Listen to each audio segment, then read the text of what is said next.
Well, hello everyone. Drake Robinson here. How's everyone doing tonight? So as I'm sure you've heard, as I'm about 48 hours ago, we elected a new president, a new old president, I should say, to these United Babylon States of America. Uh, and some people are very happy, others are very up in arms because their candidate didn't win. One, Kamala, whatever. I guess it doesn't matter how I always say her name anymore now, right?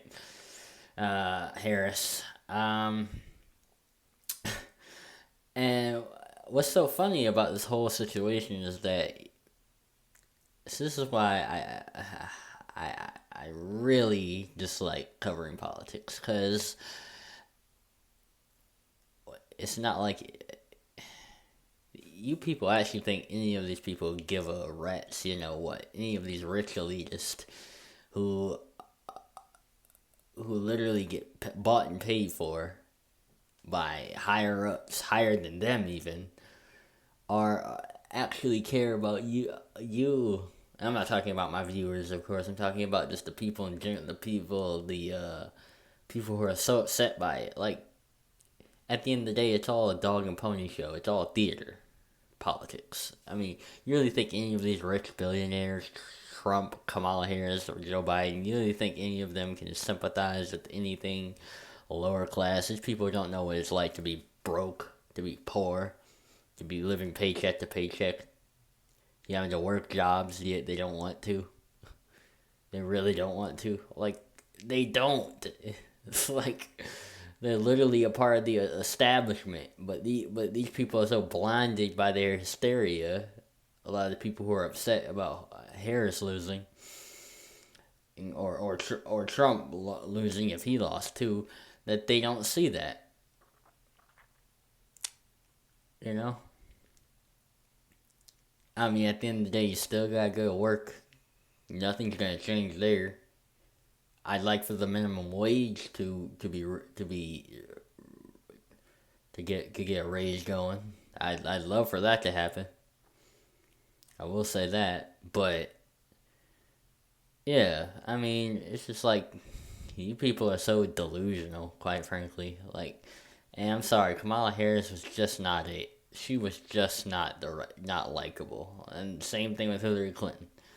I mean, she ran back in 2019, and she had to drop out because people weren't going for her. I mean, the only reason she even was even in this position to be president to begin with was because Mr. Jolton Joe Biden was like one sneeze away from literally all his skin evaporating, and you see nothing but an old skeleton. Like that's just how weak and feeble and delusional and deluded. I'm sorry, Joe Biden getting like he doesn't have much time left in him. Like in another 4 years, I honestly think would have been the end of him. To tell you the truth, I honestly do. Like the man was just not cognitively there, was not mentally there a lot of the time. Didn't know if it was day or night outside. Had no idea about any of that. And I'm not saying Trump is any better at all. He's not. He just a lot of problems there too. But the fact is, he's president now, and now again, I should say, and we shall see what happens. I like once again, not putting my hat in for nobody. But what I am saying is this: all this hysteria, I there's a content creator named B Busta. He's a horror story. I like to listen to a lot of horror stories before I go to bed, true crime stuff like that. And he put out a post saying congratulations to Trump and the Republicans as he did for Biden when he won the presidency. B Busta's a really nice, really genuine guy, just giving his honest opinion. And literally, if you go to the comment section of that post, you will have a bunch of just low IQ,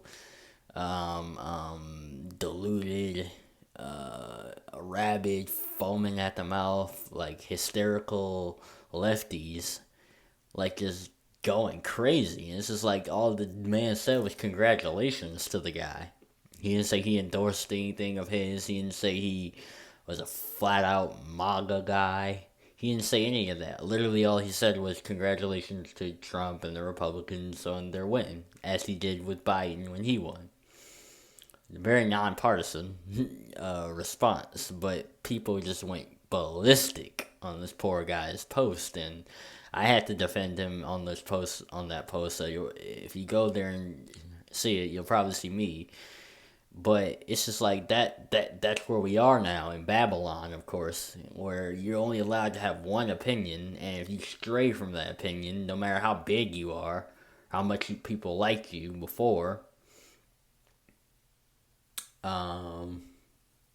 it's that groupthink mentality, and it's just like I can never be a part of that because like that. I don't know. Maybe it's because I've been around.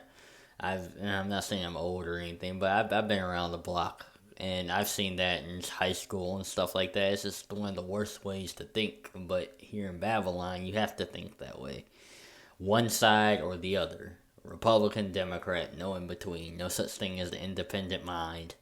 No such thing as coming up with your own ideas. You gotta follow what the establishment or what they want and what big tech and all this other stuff. And it's just like I just don't have the time or energy for that. But yeah, I didn't want to come up here because I just want to say all this hysteria about people who don't give a rat's what about you at the end of the day. I don't know. Maybe put someone likable in your in your race. Nominate someone who actually, I don't know, even if they are full of BS, which they more than likely are, but at least put someone who's convincing. Hillary Clinton is not convincing. Kamala Harris is not convincing. To a lot of people, Trump was convincing. He was something new. Good or bad, I have no opinion either way, but because I could care less. But I'm just saying, if you do that to the more left wing side, do that. Put some if you really want to be in power again. Put someone new. We live in this modern society where the bar is low, so low that someone like Trump could be president, or Kamala Harris could be president, who doesn't have the best pass as far as how she got on top. But I could easily go there, but I'm not here to do that. I'm just here to give logic and an independent thinking mind, because that's missing here in Babylon, aka America. But anyways, yeah, I'm out.